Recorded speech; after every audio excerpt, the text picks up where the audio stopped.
Welcome back to Workplace 360. I am Siddhi Paradkar and today we are going to be talking about one of the most important challenges faced by the industries, which is talent retention. In industries where the turnovers are so high that getting the actual talent has become very much difficult. In this episode, we are going to be talking about why employees leave, what keeps them engaged, and how organizations can develop tailored strategies to retain their best people.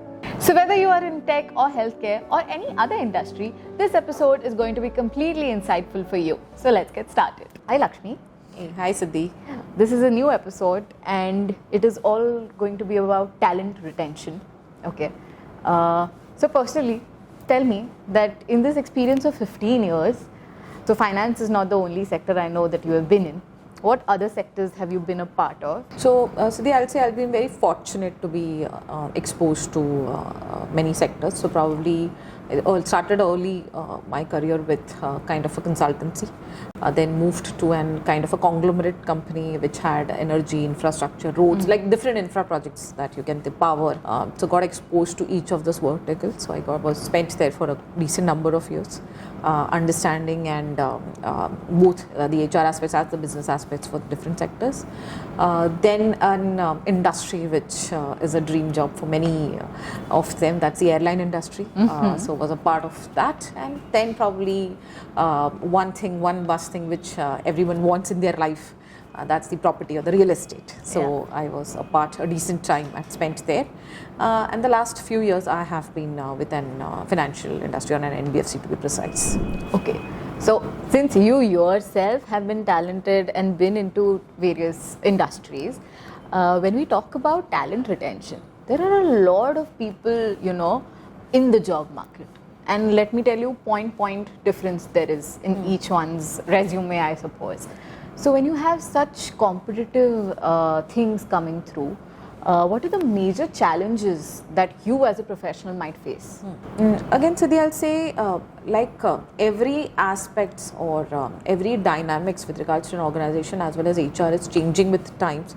So is the talent acquisition or the retention. So probably when I started my career, if I have to think back and talk about the days where we were we had for one position we had excess resumes. I would say the demand was less, the supply was more. I think that was the time when we had to, from there we had to choose the best people. But now fast track, and today if you talk about the larger issues are where the supply, I'll not say supply is less, but the right kind of supply or the right skill set of the people against a particular position or a mandate is lesser, or probably it's very difficult or challenging for one to scout for the right skill set.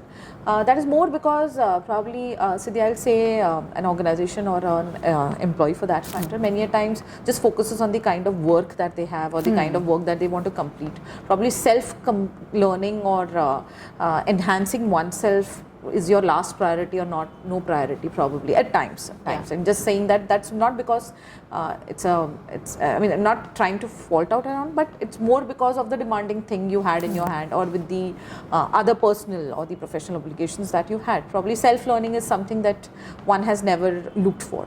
So I'll say talent acquisition challenges with regards to now for the tons of decades with which our industrial population is there.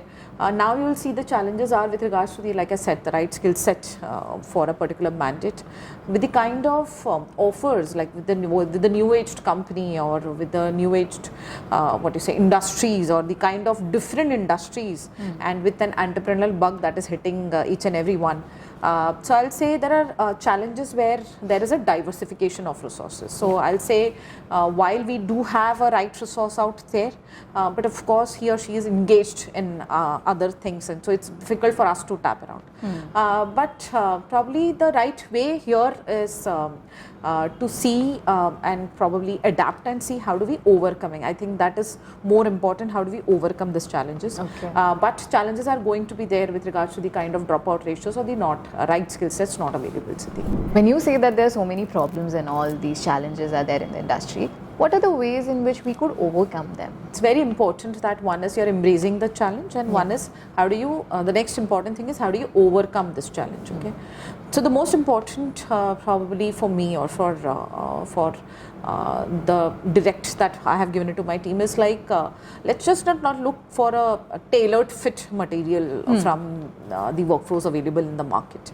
I think organization now has to probably invest. So probably again, like I'll say, L&D traditionally was only restricted or respected only for the people who have spent X number of years in the organization and blah blah. While that continues, that's also important. How do you regularly upgrade your existing talent? But it is also important to accept the fact that you may not get a ready talent that is there in the market. So you will have to find avenues or ways. How do you get them and see that how do you make them organization ready? So it's important that we focus probably at the entry level. How do we put them in the requirement that we have? So I'm not saying that we hire randomly and train them, but probably somewhere who meets our expectation, but we are open to basically fill that gap with regards to the adequate training, which could be whatever, classroom, on the job or whatever. So I'll say the mindset right now is not to look for the right talent, or the not right talent, I'll say the right experience or skill set, but basically hiring people where probably you know that culture wise or knowledge wise he or she is the fit, but if you know that you're able to gauge in the discussions or the interview that there is a gap, or with regards to whatever assessment tools one is using, you're able to gauge, but you should be open-minded, or you should have amenities where you are training them. So I'll say, I think if we or if organization tries to shift rather than just looking for the right talent, but getting the talent and making him or her the right will be the most changing dynamics, I would say. The second most important is on the probably how do I overcome is on the employee branding. Probably you'll also know when I came in here, probably of course our presence and reach was good, but there has been a discussion always with you and your team with regards to the kind of branding initiatives that we have to do. So I'll say these are softer aspects, or probably these are not tangible, probably I'll say they're not very tangible aspects, but I feel the right kind of employer branding is very essential for any candidate to basically choose, or because we also know nowadays, be it whatever experience, I think everyone before accepting an offer or after accepting an offer will definitely visit all the social media pages, the Glassdoor. So I'll not say now it is restricted only to the young generations or millennials. It's across any age group. You would want to do the kind of ref check with your peer groups or anyone. So there are a lot of avenues through which, like I'll say, it's not just an employer choice and we are recruiting that candidate, but nowadays it's a candidate market also, where they do also have choices. So it is very imperative that we focus a lot of the organization has a focus on employer branding. And the last bit probably I've covered or I'll be covering in my future episodes, is with regards to the kind of employee engagement that we have. So I'll say, if a person is just bought in and put it into the grind, and probably we're just expecting output, some or the other day there will be a burnout. So I'll say the right kind of employee engagement and the leadership mind for the kind of employee engagement bouquet. And when I say employee engagement, is just not on the floor activities, but with the kind of the rewards and recognition, the employee wellness, the development, the all kind of focus areas that an organization plays in is a very pivotal thing. So Siddhi, that's how probably I'll say we can overcome the challenges with regards to talent acquisition. Okay. So when we acquire new talents into our organization, I'm sure that, we don't just look for them to be, stick to the one position that they are being appointed for. Obviously, we want them to grow, we want them to get promoted to some sort of a leadership position or something like that. But for that to happen, what would be the certain developmental progressions that an HR could take so that their employee can lead to the leadership path in their own industry? So I'll say the existing employees, what happens is basically with regards to the development, it becomes again a very tailor-made approach, where I say that everyone, or like sales, non-sales, everyone going through a single one kind of career pathing programs is definitely not going to help. So if you'll see, probably I'll just get the Auxilo context also here. So with regards to the career pathing, for us, a sales employee they move in their career. It's just not the lateral growth or the ladder growth, but with regards to the holistic understanding of each of the roles that they take over, or with regards to a similar sales, a sales, cross-functional sales, like today is managing the B2C, tomorrow he wants to shift to B2B or vice versa. So it's very important, and it's not that since the person was successful in this vertical, short it will be. So there will always be gaps. So probably it's very important that we identify the kind of development or the kind of expectations that are required at each level or at the each role. And I'll say more the central roles or the higher roles, the complications are deeper. The best way probably, if you'll ask me, with regards to the same is the traditional method where it's a 70-20-10 approach, where on a 70% you're getting exposures to the employees with regards to the kind of on-the-job exposures that they get. So I'll say you'll also agree with me that theory is one, because you're a student, you're a pursuing student, so you'll understand that theory is one, and the practicality of coming and working in any organization is a plethora. There's a plethora of difference. So it's very important that be it an entry level or a lateral person, it is important that we give the person the exposures with regards to the, so of course if there is a right knowledge or we see competency in the person to acquire the knowledge. So either way, I think probably the organization shouldn't be shy in giving that exposure on the kind of on-the-job training with regards to any role that the person wants. So I'll say that's the biggest thumbs up for a development. Next is the kind of mentoring and coaching. So I'll say any employee will fail if there is not a probably, so the work is good, the environment is good, the benefits are excellent, but if the person is carrying a failed manager, I believe that's the end of that employee's growth. So I'll say every manager, it is very important that every manager at least devotes 10 to 20% of their time frequently where they are investing in kind of the reportees they have, or if they are at apex level, what is the kind of leadership quality that should pass on across their vertical. So I'll say it is very important where one is able to relate with these aspects. Last bit is on the classroom trainings or the kind of institutional trainings that an organization will provide. Again, this is not contextual and has to be very purpose oriented or purpose driven. So of course today there are many leadership programs available in the market and probably depending on the organization I may not be able to develop a custom made for my organization with the kind of expenses and everything, but it's very important that what I choose for my level of employees. So today if I decide to invest in my N-1 or N-2 or the kind of other hypo individuals, which probably like very happy to say that Auxilo is venturing into the same.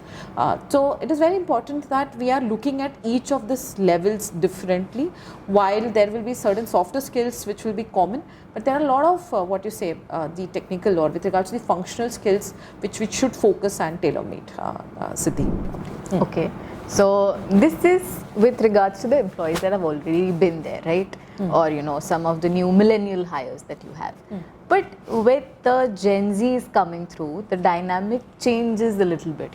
They have a different set of working, some different schedules or tools that they use.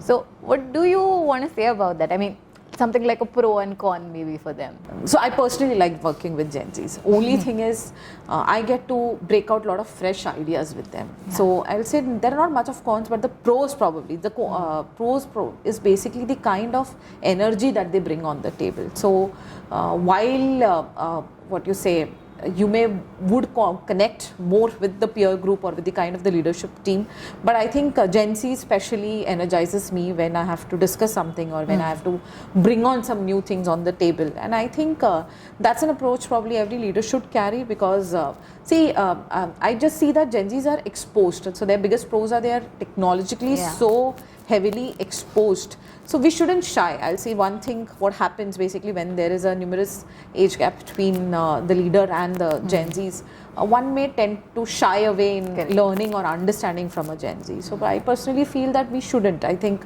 collaboratively we can achieve much more.